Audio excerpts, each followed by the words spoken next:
오늘은 성례 보이는 말씀, 성례 보이는 말씀이란 제목으로 함께 하나님 말씀 나누도록 하겠습니다. 참 교회에 대해서 나누고 있습니다.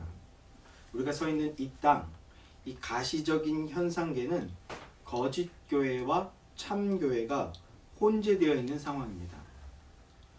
참 교회와 거짓 교회가 혼재되어 있는 이 땅의 현실 속에서 신자가 성경적인 기준에 따른 영적인 분별력을 가지고 있지 못하다면 그는 참 교회를 만나게 될 확률보다 거짓 교회를 만나게 될 확률이 훨씬 높다라고 할 수 있을 만큼 이 땅에는 많은 수의 거짓 교회들이 존재합니다.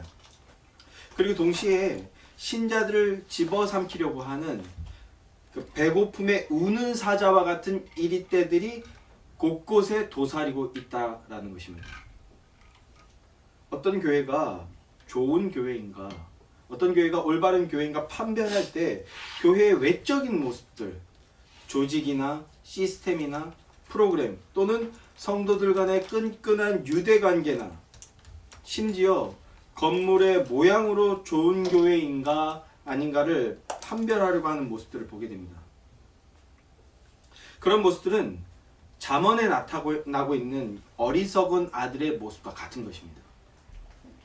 잠언의 말씀은 그런 신자들을 어리석은 아들로 비유하며 아버지가 절대로 만나서는 안 된다고 당부했던 그 음녀에게 홀리게 되는 모습을 보여주며 영적인 세계의 위험성에 대해서 주의를 줍니다. 성도는 성경적인 기준을 통한 영적인 분별력을 가져야 합니다. 그래야만 참 교회와 거짓 교회를 분별할 수 있게 됩니다. 또한 참 교회를 찾을 수 있으면 나아가 본인이 소속된 가시적인 교회를 참된 교회로, 참 교회로 세워 나갈 수 있게 되는 것입니다. 존 칼빈은 그 성경적인 기준을 교회의 표지라고 정의했습니다. 참교회의 표지 두 가지입니다. 첫 번째는 하나님의 말씀을 순수하게 전파하고 듣는 것. 두 번째는 그리스도께서 제정하신 대로 성례를 시행하는 것. 그중 참교회의 표지 첫 번째, 하나님의 말씀을 순수하게 선포하고 전파하고 듣는 것. 이것에 관해서는 우리가 지난 3주 동안 함께 살펴보았었습니다. 오늘은 교회의 표지 두 번째 항목인 그리스도께서 제정하신 성례를 시행하는 것, 즉 성례와 성례의 올바른 시행에 대해서 함께 나누어 보도록 하겠습니다. 먼저 성례란 하나님의 교회가 또는 신자가 참되고 올바르게 되는 거룩한 예식 또는 신성한 의식을 말씀하는 겁니다.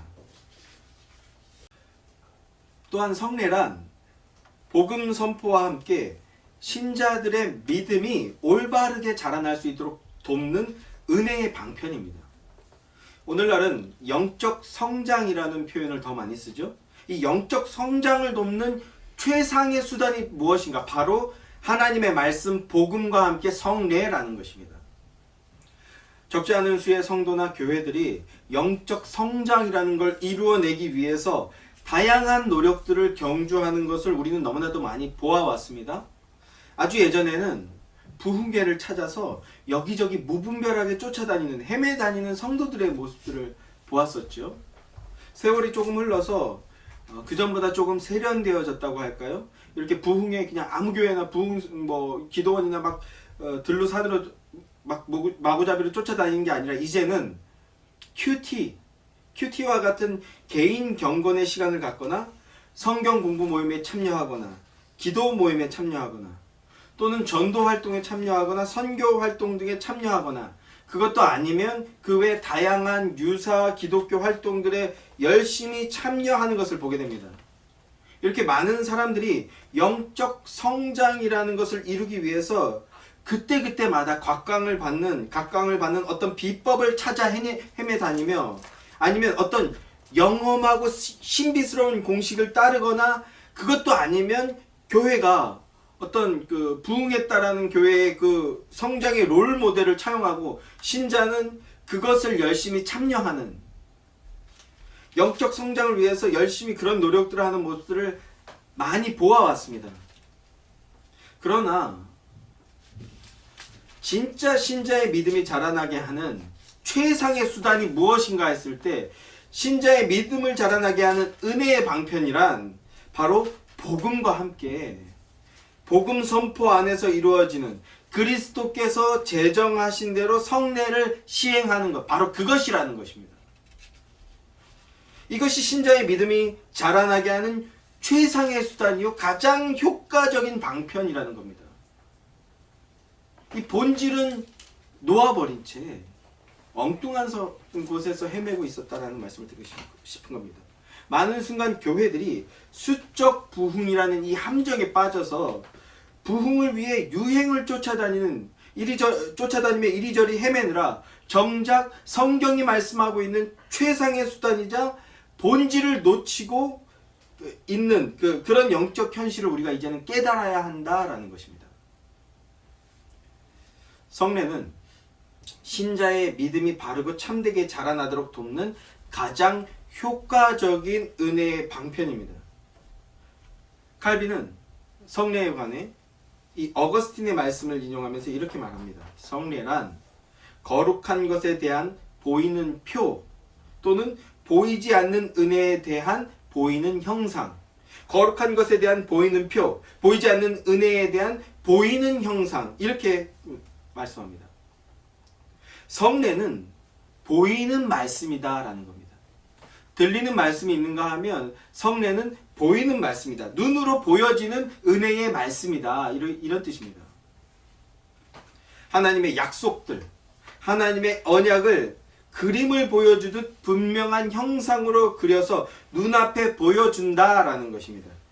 그리고 그것이 우리의 믿음을 자라나게 한다는 거예요. 성경이 말씀하고 있는 성례는 두 가지입니다. 주의 성찬과 세례. 성찬과 세례. 이 두 가지밖에 없습니다. 이걸 기억해야 됩니다. 왜 그러냐 하면 로마 카톨릭 같은 경우에 우리가 이제 천주교라고 부르지 않습니까? 이 로마 카톨릭 같은 경우에 성례에 우리보다 5가지가 더 있습니다. 많으니까 좋은 걸까요? 우리보다 많이 가지고 있으니까 와 엄청 좋은 거겠다 이렇게 생각이 듭니까? 우리보다 성례에 5가지를 더 가지고 있어서 그들은 성례를 칠성례라고 부르죠. 칠성례. 이 칠성례에는 우리도 잘 아는 고해성사라는 것이 있죠. 그리고 교직자들의 임직을 서품성사라고 부릅니다. 또 그들은 교회의 회원들의 결혼도 성례라고 부릅니다. 결혼도 성례라고 여기며 혼배성사 이렇게 부릅니다. 또 견신성사라는 것이 있고 종부성사라는 것이 있습니다. 이렇게 총 성찬과 세례까지 합해서 7개의 성례를 자체적으로 시행하고 있습니다. 앞서도 말씀드린 것처럼 야 이거 좋은 건데 많이 가지고 있으니까 엄청 좋은 거다. 개신교보다 카톨릭이 훨씬 더 좋은 거구나. 이런 생각이 드십니까? 너무나 순진한 생각이죠. 우리는 그들에게 묻습니다. 왜? 어떻게 7개냐? 이렇게 묻습니다. 그러면 그들은 성경에서 그 근거를 찾았기 때문이다. 이렇게 어이없는 대답을 내어놓습니다. 이게 왜 어이가 없습니까?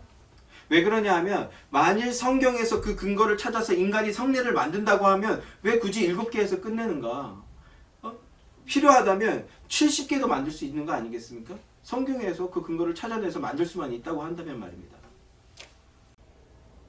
우리가 생각하는 성례란 인간이 고안해낸 것이 아니다라는 것입니다. 인간이 고안해낸 것이 아니라 성례란 그리스도께서 제정하시고 친히 모범을 보이시고 그리고 시행하라고 명령하신 것이어야 합니다. 이 3가지 안에 들어가야 된다는 것입니다. 이것이 우리의 성례관이고 신앙의 고백입니다. 마태복음 28장 19절 20절 말씀. 그러므로 너희는 가서 모든 민족을 제자를 삼아 아버지와 아들과 성령의 이름으로 세례를 베풀고 내가 깨어 분부한 모든 것을 가르쳐 지키게 하라. 볼지어다 내가 세상 끝날까지 너희와 항상 함께 있으리라 하시니라. 아멘. 세례는 우리 주님께서 친히 모범을 보이셨죠. 공생의 첫 번째 사역이 무엇이었습니까? 세례 받으시는 거였어요. 친히 모범을 보이신 겁니다. 친히 모범을 보이시고 그리고 명령하신 제도입니다. 세례를 베풀라. 그리스도께서 친히 모범을 보이시고 명령하신 제도로서 거룩한 예식이 바로 세례인 겁니다. 성례의 하나로서 세례는 우리가 그리스도의 물과 피로 깨끗하게 씻음을 받은 존재라는 것을 외적으로 확정하여 보여주는 표 또는 표징이라고 말하는 겁니다. 그래서 이것을 우리는 신앙의 시작의 표 이렇게 부릅니다. 또 마태복음 26장 27절 28절 말씀 제가 읽어드릴게요. 또 잔을 가지사 감사 기도하시고 그들에게 주시며 이르시되 너희가 다 이것을 마시라. 이것은 죄 사함을 얻게 하려고 많은 사람을 위하여 흘리는 바 나의 피 곧 언약의 피니라. 아멘.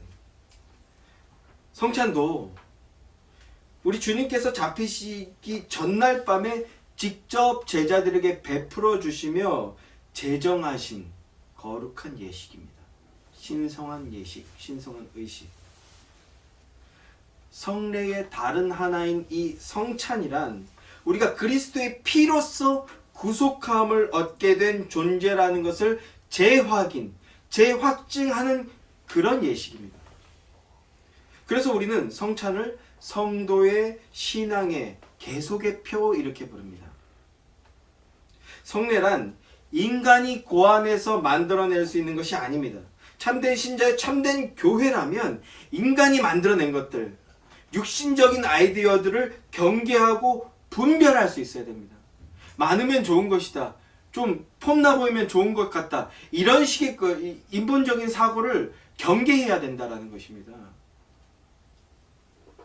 아무리 그럴싸하게 무슨 성역이니 성물이니 그런 고상한 거룩한 이름을 갖다 붙였다 하더라도 인간적인 발상과 방편들은 거절하고 물리칠 수 있어야 하는 것이 바로 복된 신자들이라는 것입니다. 그런 복된 신자들이 되시기를 주님의 이름으로 기원합니다. 성례란 그리스도께서 직접 친히 제정하시고 명령하신 성스럽고 복된 예식임을 기억하시기 바랍니다. 하나님이 자기 말씀으로 직접 정하신 이 은혜의 방편을 믿음으로 단단히 붙들고 따르는 복된 신자들이 되시기를 주님의 이름으로 기원하고 소망합니다. 성례에는 성찬식, 우리가 성찬식이라고 부르는 이 성찬과 세례 두 가지밖에 없습니다. 여기서 재밌는 것이 성찬과 세례 이 두 단어를 합치면 성례가 됩니다. 성찬, 세례 이 두 단어를 합치면 성례가 됩니다. 솔직하게 고백하면 저도 처음에는 이 성례라는 것이 이 두 단어의 합성어인 줄 알았어요. 이 두 단어를 합쳐서 성례라고 부르는 거구나 이렇게 생각을 했습니다. 혹시 지금도 여러분 지금도 그렇게 생각하십니까? 아주 틀린 말은 아니죠. 성례는 성찬과 세례 두 가지밖에 없으니까. 그러나 성례는 이 성례에 해당하는 라틴어는 사크라멘툼이라는 단어예요. 사크라멘툼. 뭐 여러 가지 해석들이 있긴 합니다만 이 단어는 군인들의 충성 맹세를 뜻하는 단어에서 차용한 겁니다. 사크라멘툼이라는 단어 자체에 성례라는 의미가 있는 것이 아니라 원래 그 라틴어에 있는 그 충성 맹세를 뜻하는 단어를 차용해서 쓴 겁니다. 군대가 열병식을 할 때 주군을 향해서 충성을 맹세할 때 쓰는 그런 단어였다라는 겁니다. 이 초대교부들이 이 사크라멘툼의 그 의미를 가져와서 하나님과 성도 사이의 관계, 이 언약 관계라는 것을 이해하실 필요가 있어요. 근데 제가 언약 설교를 하면 너무들 힘들어 하시더라고요. 예수의 교회에서도 이제 올해 안에 언약 설교를 하게 될지 모르겠습니다만 언약의 관계라는 이 단어를 좀 기억하실 필요가 있어요. 언약 관계 아래에서 우리가 무엇하는 겁니까? 하나님께 충성을 고백한다라는 거예요. 성도가 성례를 통해 고백하는 것이 무엇인가 하면 마치 군인이 주군에게 충성을 다짐하듯 하나님 앞에서 자신의 신앙의 순수성, 신앙의 성결함을 지키겠나라고 다짐하는 것. 이게 바로 사크라멘툼입니다. 그리고 동시에 성도들 앞에서 동일한 고백을 서로 나누며 재천명하는 것이죠. 우리 성결한 자들이 되자. 우리 순결한 그리스도인이 되자. 하나님께 순결을 충성을 고백하며 동시에 성도가 서로 간에 성결한 신자가 되자, 순결한 그리스도인이 되자라고 고백하는 게 바로 성례라는 것이라고요. 이런 성례의 역동성을 사크라멘툼이라는 이 단어를 차용해서 나타내 보이고 있는 게 바로 성례라는 그 예식의 의미라는 겁니다. 앞서도 말씀드렸듯이 사크라멘툼이라는 단어 자체에는 성례라는 의미가 없지만, 그러나 하나님과 신자와의 관계, 이 수직적인 관계와 사람 대 사람, 성도들 간의 이 수평적인 관계, 이것을 아우르는 성례 고유의 특성을 그 단어를 통해서 제시하고 있는 겁니다. 그런데 우리가 이렇게 하나님 앞에서 그리고 사람 앞에서 우리가 충성을 다짐하듯 맹세하며 고백할 때 어떤 일이 벌어집니까? 이게 성례의 놀라운 신비고 은혜인데, 우리가 하나님의 인도와 보호를 받게 된다는 거예요. 마치 군대가 주군에게 충성을 맹세하면 어떻게 됩니까? 주군은 앞장서서 그들을 지키고 보호하는 역할, 그리고 의로운 길로 인도하는 역할을 하는 겁니다. 그것과 동일하게 이 성례를 우리가 하나님께 고백하게 되면 하나님의 보호를 받게 된다는 거예요. 이것을 믿음으로 고백하는 겁니다. 사실 우리가 하나님께 온 마음과 정성을 다해 성례를 드리고 있다면 그것은 이미 하나님의 특별한 보호와 인도를 받고 있다는 증거입니다. 그것이 없다면, 하나님께서 인도하고 보호하고 계시지 않는다면 우리는 하나님을 예배할 수 없어요. 하나님을 예배할 수 없거니와 하나님께 성례를 드릴 수 없습니다. 그러니까 우리가 하나님을 예배하고 있다, 온 마음을 다해서, 그리고 온 마음을 다해서 성례 예식을 거행하고 있다, 그것 자체가 이미 우리가 하나님의 보호와 인도와 보호와 인도를 받고 있다라는 증거라고요. 이것이 여러분들께 아멘으로 고백되어지기를 소망합니다. 성례란 은혜를 모르는 자, 은혜를 경험하지 못한 자가 성례에 참여함으로써 은혜를 얻게 되는 그것이 아닙니다. 성례는 이미 존재하는데 보이지 않는 은혜를 이미 받아 누리고 있는 은혜를 보이게 표현하는 겁니다. 이미 받은 은혜를 서로 나타내 보이는 게 바로 성례라고요. 이런 성례에 대해 오해하거나 곡해하는 경우들을 보게 됩니다. 대표적인 케이스가 바로 로마 카톨릭인데, 문제는 오랜 시간 한국의 개신교들, 장로교회, 이 개혁교회들이 카톨릭이 가지고 있는 성례에 대한 그 이해와 별반 차이가 없었다라는 게 문제인 겁니다. 카톨릭은 목사, 우리가 말하는 목사, 신부죠. 목사나 직례자가 선포하는 이 성경 말씀보다 성례를 더 중요시 여깁니다. 그것이 하나의 시스템으로 정착한 것이 바로 카톨릭의 예배인 미사죠. 성례, 그러니까 우리가 마치 차례에서 제사 지내는 것과 같이 어떤 숭고한, 경건한, 정성을 다한 태도로 드리는 이 행위, 여기에 포커스가 맞춰져 있는 거예요. 이 미사가 말씀보다 더 중요합니다. 그들은. 그래서 가끔 보면 미사 중에 아예 성경을 말씀을 증거를 안 하는 그 미사들도 있는 거예요. 왜 그렇습니까? 몰라요. 중세 때도 그랬고 오늘날도 보면 몰라서 못하는 거예요. 성경 공부를 안 하니까. 왜 성경 공부를 안 합니까? 성경을 안 전해도 되거든요. 이거 축제 살자 지금 일주일 내내 이거 붙들고 정리하고 다시 말씀 확인하고, 그리고 막 노트 필기하고 공부하고 이래도 겨우 요렇게밖에 못하는데, 그럴 필요가 없는 거예요. 미사 한 것이 이미 예배이기 때문에 굳이 안 해도 되는 겁니다. 그래서 미사 중에 설교라고 하는 걸 안 하는 미사들도 있는 거예요. 근데 자기가 좀 성경 좀 안다, 말 좀 한다 라고 하는 사람들은 하기도 하고, 중요하지 않다라는 거예요.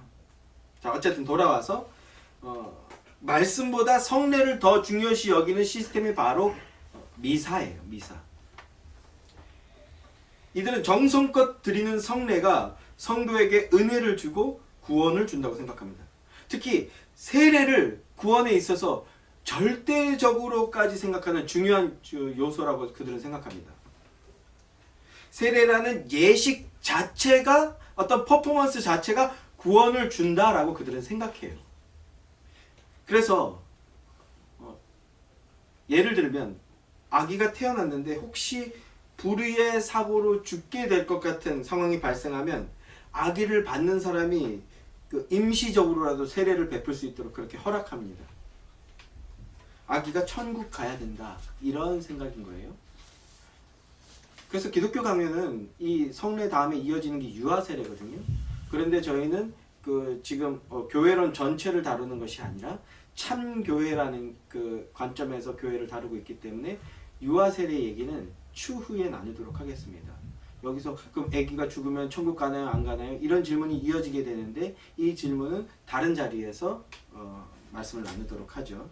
자, 다시 돌아와서 또 이들은 세례를 구원의 절대적인 요소로 생각하고 있기 때문에 아기가 갑자기 태어나자마자 죽게 되면 누구든지 세례를 줄 수 있도록 허락을 했다라는 거예요. 원칙이 하나씩 예외 조항이 발생하는 거예요. 이런 데서.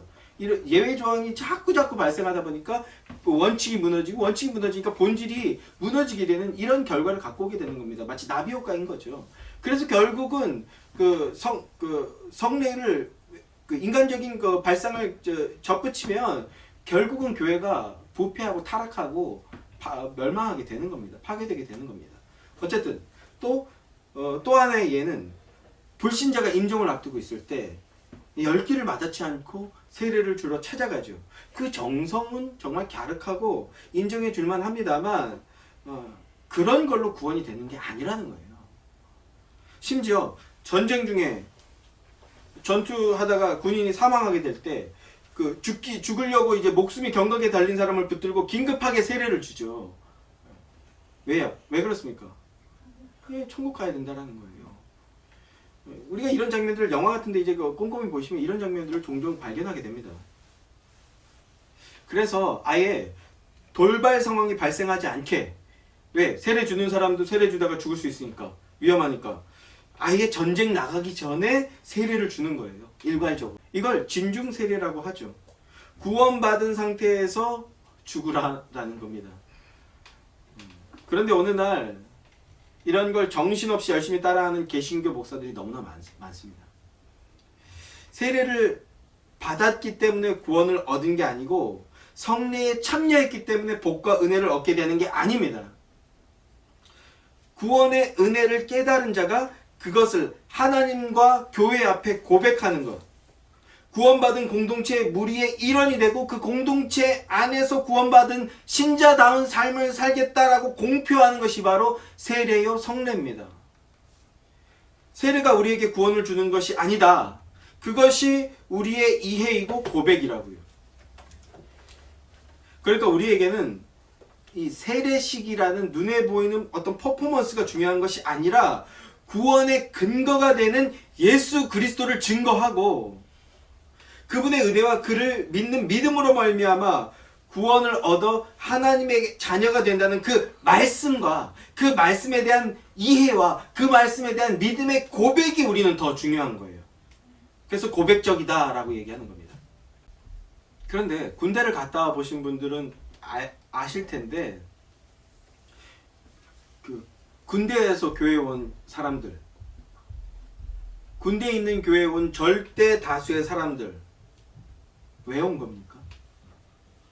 여러 가지 이유가 있을 수 있죠. 또 세례식에 참석하는 절대 다수의 군인들 왜 거기에 있는 겁니까?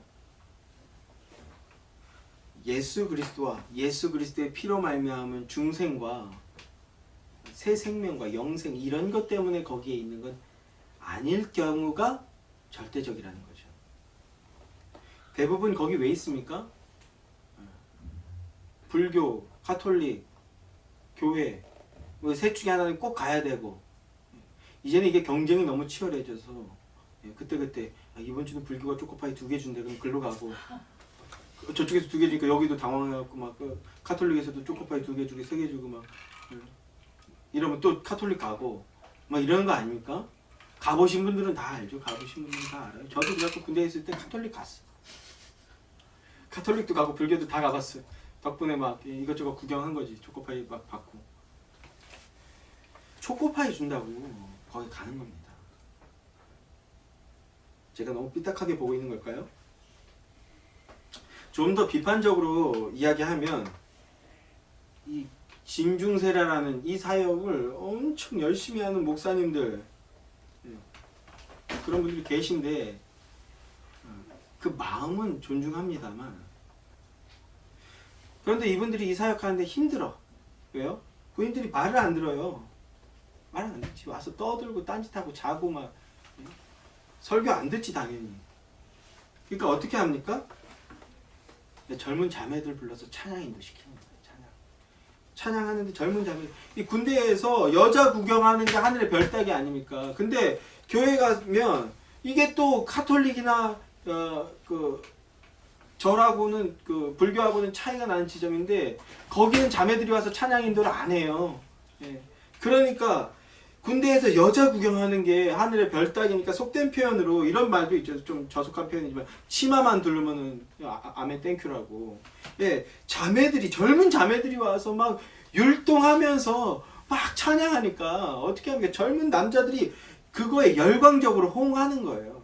그냥 그게 좋아. 그냥 그 교회 안 다니는 사람들도 아는 찬양이 너무나 많지 않습니까? 이제 뭐 너무 많죠. 뭐 그 중에 막 가장 대표적인 거 실로암 이런 거 부르면 막 흥분해가지고 막 뭐 이러면서 따라 부르잖아요. 그러니까 한동안 온라인에 엄청 떠돌아다녔던 영상이 있는데, 몇천 명인지 몇만 명인지 모르는 이 엄청 많은 군인들이 모여가지고 실로암을 막 막 이렇게 막 그 무슨 아이돌 따라하듯이 막 미친 듯이 따라 부르는 영상이 엄청 그 유행을 하고 또 퍼졌던 적이 있습니다. 예. 더 문제는요, 이 댓글들을 보면 댓글이 가관이에요. 하나님의 은혜의 역사가 뭐 성령의 불같은 역사가 임했다. 복음의 선포에 그 대부흥이 일어났다. 하나님 기뻐하신다. 은혜의 광풍이 분다. 막 이렇게 막 호들갑을 떠는 댓글들이 막 엄청나게 달리는데 뭡니까? 다 헛바람입니다. 헛바람. 다 헛거라. 예수 그리스도의 십자가도 선포하지 않고, 자신이 바로 예수 그리스도를 십자가에 못 박은 죄인이라는 고백도 없이 단지 큰 소리로 찬양 따라 부르고 막 정신없이 그냥 막 세례받고 그렇게 성례에 참여했다? 그건 성령의 임재가 아니라 우리 주님의 이름을 먹칠하는 겁니다. 주님의 이름을 영광 가리우는 겁니다. 이러한 그 어떤 퍼포먼스, 이러한 성례식이 어디에서부터 온 겁니까? 이게 다 카톨릭에서부터 온 겁니다. 카톨릭의 성경관, 성례관에서 왔다는 사실도 모르고 무분별하게 쫓아가는 겁니다. 그냥 눈에 보이는 효과만 보고. 그들은 성례식 안에 죄인이 구원받기에 필요한 모든 요소들이 다 들어가 있다고 생각하고 주장합니다. 그러나 카톨릭의 그런 성례전에 대한 이해는 우리 프로테스탄트, 개신교의 이해와 완전히 대립되는 겁니다. 한 영혼에게 구원을 주는 것은 예식이 아니라 하나님이십니다. 그리고 그 시작은 절대적으로 주님의 복음이 선포되는 것에 있고 증거되는 것에서부터 시작되는 것이라는 겁니다. 구원과 은혜의 방편은 첫째 주님의 말씀, 복음입니다. 성례는 그 말씀에 부첨되어 있는 것입니다. 성례는 구원 없는 사람에게 구원을 주고 믿음 없는 사람에게 믿음을 주는 그런 능력은 아닙니다. 성례는 주님의 백성들인 자들, 이미 신자인 자들의 믿음을 붙들어주고 그 믿음이 자라날 수 있도록 돕는 것이 바로 성례입니다. 성례 자체가 구원을 주지 않아요. 우리가 정말로 프로테스탄트, 개혁교회의 신자, 장로교회의 신자라고 고백하고 자인식이 있다면 우리는 성례의 본질과 의미를 올바르게 회복시킬 뿐만 아니라 올바르게 세우기 위해서 힘써야 합니다. 성례를 올바르게 시행할 때 신자들은 그 구원이 안전해지고 그리고 믿음이 풍성하게 자라날 수 있게 되는 겁니다. 또한 주님의 몸된 교회, 우리 예수의 교회도 하나님을 기쁘시게 하는 참교회로 자라날 수 있게 된다는 사실을 우리가 반드시 기억하고 확실하게 붙들고 세워나가게 되기를 소망합니다.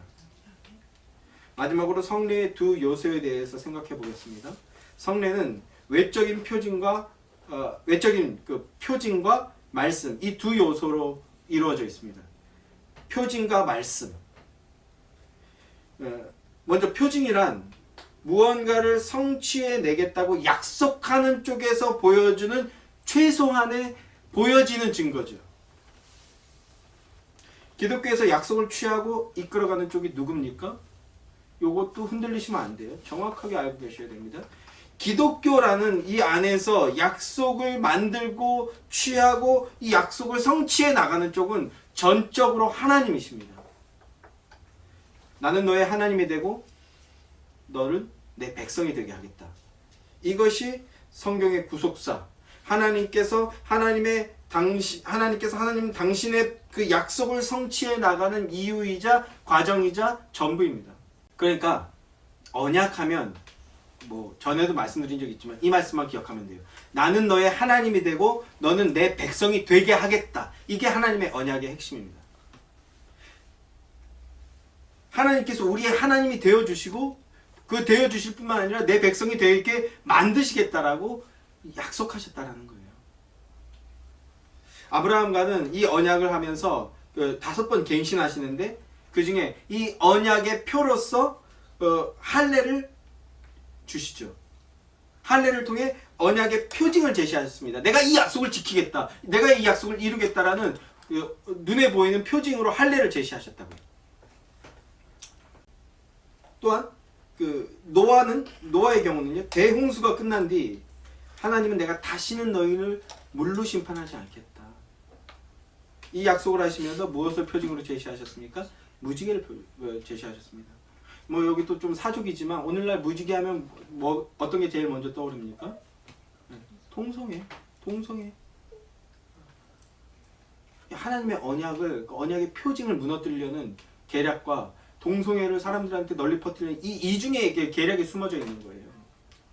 물리치고 되찾아와야 됩니다. 계속해서 그 이단과 거짓의 무리들은 성경적인 그 의미와 이미지를 파괴하는데 너무나 효율적으로 일하고 있는데 우리는 속수무책으로 당하고 있어요. 성도는 제가 전에도 설교 때 말씀드렸지만 무지개를 보면 하나님께서 다시는 물로 심판하지 않는다고 약속하셨구나. 그러니까 전 지구적, 전 인류적인 그 큰 홍수 피해는 발생하지 않을 거라는 거예요. 여기서 우리 뭘 또 생각해야 됩니까? 자꾸 북극의 빙하가 녹아서 점점 해수면이 높아지고 있고 나중에 이렇게 제2의 또다시 빙하기가 올 것이다. 이런 얘기 자꾸 불안하게 하는데 절대로 없을 거라는 거예요. 왜? 하나님께서 다시는 내가 물로 심판하지 않겠다라고 말씀하셨기 때문에. 그러니까 그런 음모론이라고 생각합니다. 저는. 이런 음모론적 이야기가 나올 때마다 아니야. 그렇지 않아. 어떻게 우리는 고백할 수 있습니까? 무지개를 보면서 하나님께서 약속하게 하셨기 때문에 그런 일은 절대로 일어나지 않아. 우리는 이 이미지, 이 상징을 되찾아와야 됩니다.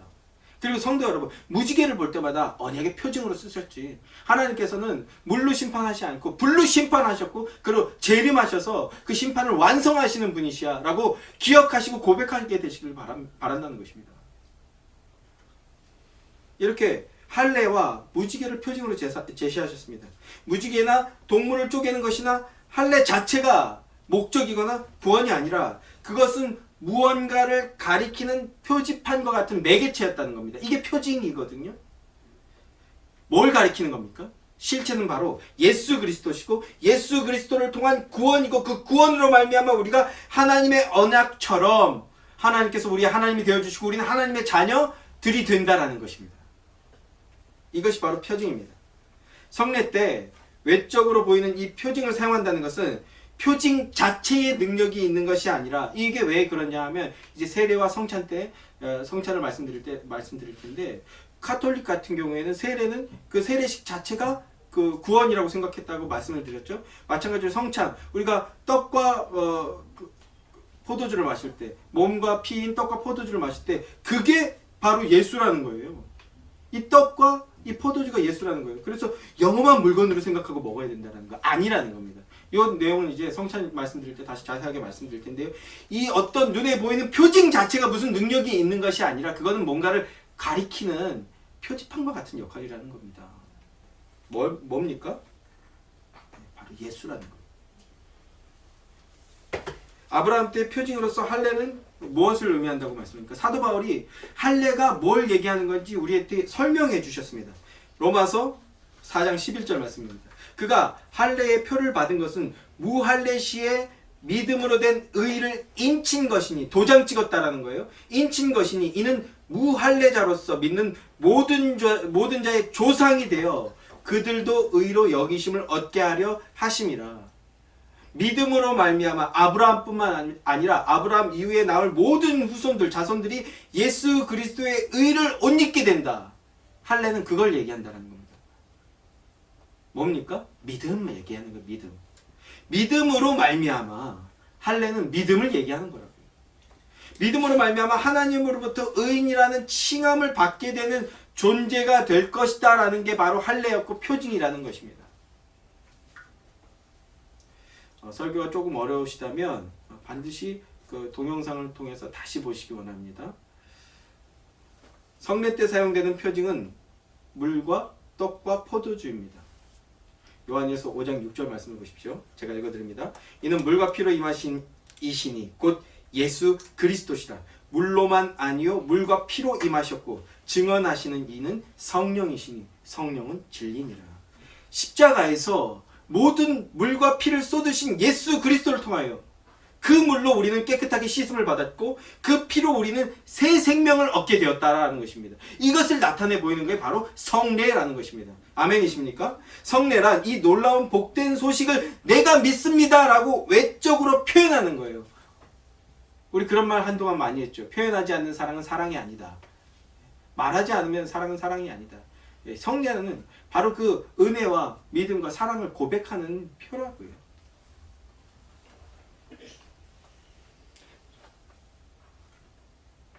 예수 그리스도께서 십자가에서 모든 물과 피를 쏟으셨기 때문에 우리가 구원을 얻게 되었습니다. 우리가 이것을 기억하고 믿는다라고 고백하는 것이 바로 성례라고요. 우리가 이걸 기억해야 됩니다.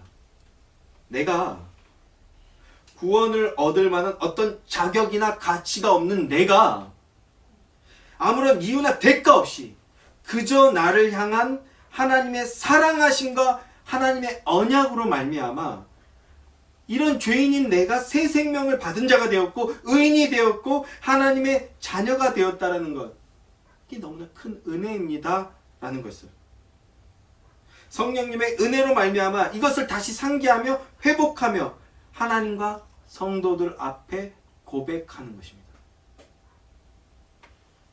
그뿐만 아니라 성례 안에서 우리는 나는 하나님의 자녀로서 언약을 받은 사람이고 그럼으로써 그 언약이 내 삶에서 구체적으로 실현되어질 것을 믿고 소망하며 살아가는 존재다라는 걸 선포하는 게 바로 성례라고요.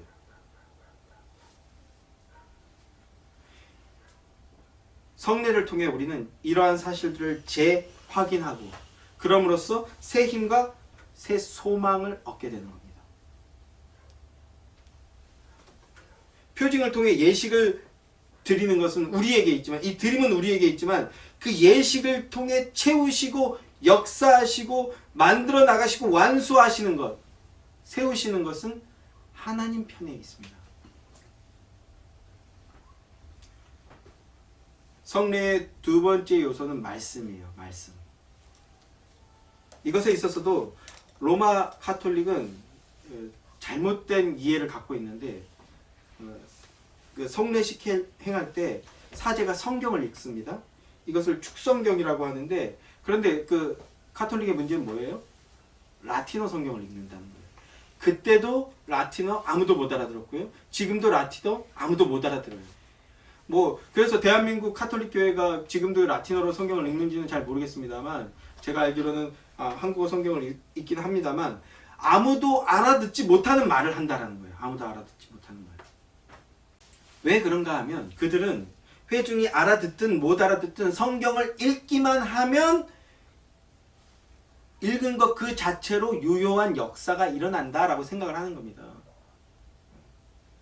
매우 미신적인 사고를 갖고 있는 거예요. 우리는 어떻습니까? 지금 주신이 주은이 제아미가 성경을 엄청 열심히 읽고 있거든요. 자기들끼리 모여서 기도하고 읽기도 하고. 그리고 제 사역의 핵심 중에 하나는 그 성경 읽기 하는 거예요. 근데 왜 그렇게 합니까? 이 성경은요 접근성이 어려워요. 처음에는요 마태복음 1장 읽는 게 세상에 죽는 것보다 더 힘든 것 같아요. 1장 누가 누구를 낳고 하면 여기 분명히 낳고 있는데 난 죽을 것 같아. 성경 읽는 건 쉬운 일이 아닙니다. 그런데 두 번, 세 번 읽다 보면 읽는 것 자체에 익숙해지고 읽는 것 자체에 익숙해진 상태에서 이제 집중하여 읽어야 비로소 의미를 이해할 수 있어요. 그래서 청소년부 사역이라든지 이런 거 할 때 성경 읽기를 반복하는 건 성경을 읽을 때 무슨 영험한 능력이 나타나서가 아니라 반복해서 읽음으로써 네가 드디어 읽을 수 있는 능력을 가져라 이거예요. 무슨 특별한 대단한 그 신비로운 효과가 있어서 그러는 게 아닙니다. 지금 주신이 주은이 제아미 이 아이들이 모여서 성경 읽는데 무슨 뜻인지 전혀 모르고 읽어요. 읽은 것 자체가 무슨 영험한 능력이 있는 거 아니라 이렇게 함으로써 이 아이들이 이제 인식이 그 사춘기를 넘어서 자신만의 어떤 그 세계관이 확립되었을 때쯤에 성경을 해석해낼 수 있는 힘이 생길 거라는 걸 기대하고 읽게 하는 거라고요. 무슨 뜻인지 이해하셨습니까? 그러나 카톨릭은 성경을 읽으면 소리내어 읽을 때 읽는 것 그 자체에 무슨 영험한 능력이 나타난다라고 생각을 한다는 겁니다. 그래서 성도들이 알아듣든 못 알아듣든 멋있어 보이는 라틴어로 막 중언부언 하는 겁니다. 심지어 중세 카톨릭에서도 한때는요 영험한 목소리라는 게 따로 있었어요. 그냥 읽는 것보다 신령한 목소리로 읽으면 효과가 배로 나타난다고 그들은 생각했습니다. 이런 거 있잖아요. 기도 많이 해서 나타나는 거. 제가 막 이거 오늘 좀 너스레도 많이 떨고 좀 까불기도 많이 까부는데 이런 거 제가 많이 흉내내는 거 있지 않습니까? 믿으시면 아멘 하시기 바랍니다.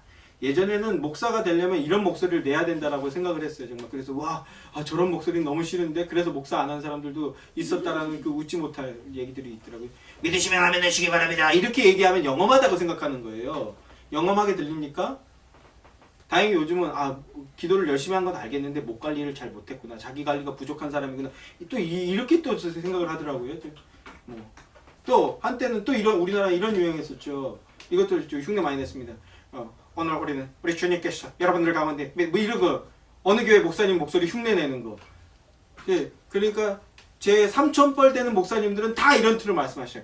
하나님께서는 우리에게 이렇게 여의도에 계신 분 흉내 내는 거잖아요. 이게 또 영험한 목소리라고 생각하고 또 어떤 사람들은 어떤 파들은 할렐루야 오늘 우리는 뭐 이렇게 얘기를 해야 되는 거예요. 어떤 영험한 목소리가 따로 있다고 이 중세 카톨릭도 그렇게 생각했어요. 그래서 영험한 목소리로 라틴어 성경을 읽을 때 그것 자체로 성령의 역사가 나타난다 이런 식의 사고를 갖고 있었다라는 겁니다. 그런데 제가 답답하고 안타까운 것은 무엇입니까? 한국교회는 로마 카톨릭의 이런 미신성들을 정말 하나도 빼놓지 않고 물론 과장법입니다만 하나도 빼놓지 않고 전부 고스란히 답습하고 있다는 거예요. 이미 역사를 통해서 그것들이 성경적으로 얼마나 엉터리고 틀렸는지 다 증명이 되었음에도 불구하고 그것을 고스란히 쫓아가고 있다는 겁니다. 세례식부터 시작해서 아주 사소한 것들까지. 제가 흥분을 하겠습니까? 안 하겠습니까? 여러분? 제가 흥분하는 걸 조금은 이해를 해주셔야 된다는 겁니다.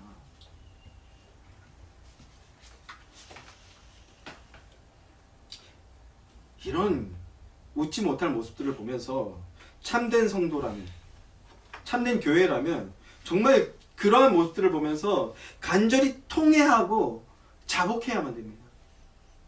우리가 성경을 똑바로 알지 못했고 우리가 신앙을 똑바로 하지 못했기 때문입니다. 우리를 불쌍히 여겨주십시오. 한국교회를 불쌍히 여겨주십시오. 우리는 이제 이런 어리석음을 반복하지 않겠습니다. 이렇게 자복하고 회개해야 된다고요. 그러한 일들에 동참하시는 여러분들 되기를 소망합니다. 어거스틴은 말합니다. 성례에 있어서 말씀의 능력이 작용하는 것은 그것이 말씀이기 때문이 아니라 믿어지기 때문이다. 이렇게 말했습니다. 성례의 말씀을 듣고 그것을 이해하고 믿음으로 받고 아멘 하는 자만이 그것이 의미하는 대로 은혜를 받게 되고 바른 믿음으로 자라날 수 있게 된다는 겁니다. 오늘날은 그래서 많은 목사들이 그 장로교회도 성례식 할 때 막 성경 읽잖아요. 무슨 소리인지 하나도 안 들어요.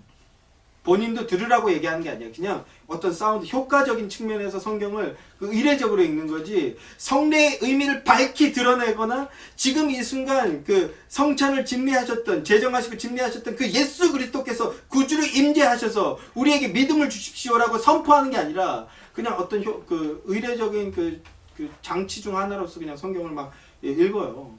그렇게 해서는 안 된다라는 것입니다.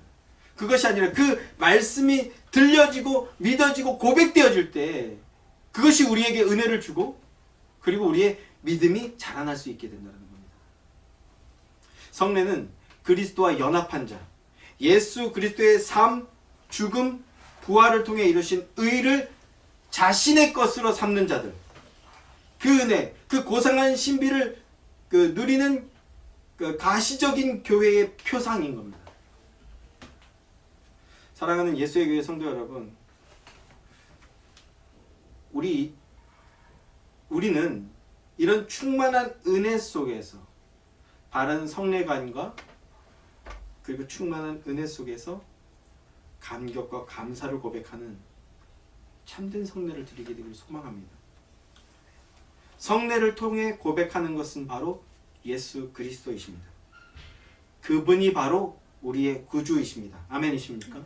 그 믿음의 고백이 충만한 올바른 성례를 행하는 예수의 교회와 성도 여러분이 되시기를 소망합니다. 그리고 참된 고백과 참된 성례로 인해 주님의 몸된 교회가 성경이 말씀하는 참 교회로 자라나게 되는 복된 역사가 일어나게 되기를 존귀하신 우리 주님의 이름으로 간절히 소망합니다. 기도합시다.